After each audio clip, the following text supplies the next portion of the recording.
ඔයාලට ගෙනාව ඉතාමත් පහසුවෙන් සාදා ගන්න පුළුවන් රසම රස හාල් මැස්සු බැදුමක්.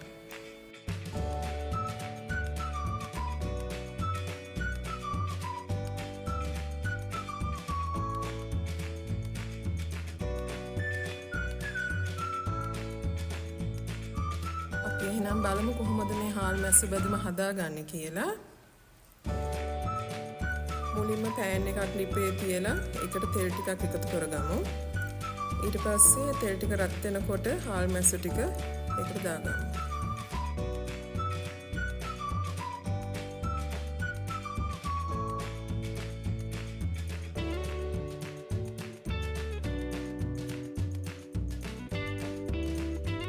අපි හාල් මැස්සු එක මේ විදිහට රන්වන් පාට වෙනකම් විනාඩි 5ක් විතර හොඳින් බැදෙන්න තියාගමු.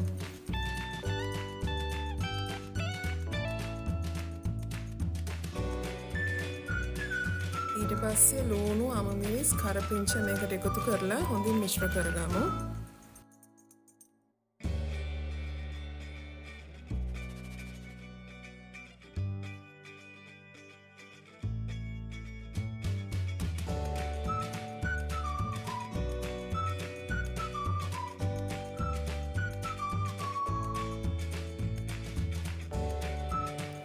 දැන් අපි ලුණු එක හොඳින් බැදීගෙන එනකොට ඒකට කෑලි මිරිස් දාලා හොඳින් මිශ්‍ර කරගමු.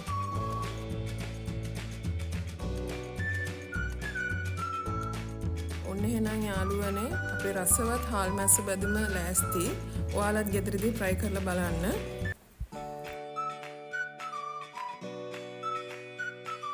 නැවත වීඩියෝ එකකින් අපි ආයෙ හමු වෙමු. ඔබට සුබ දවසක්.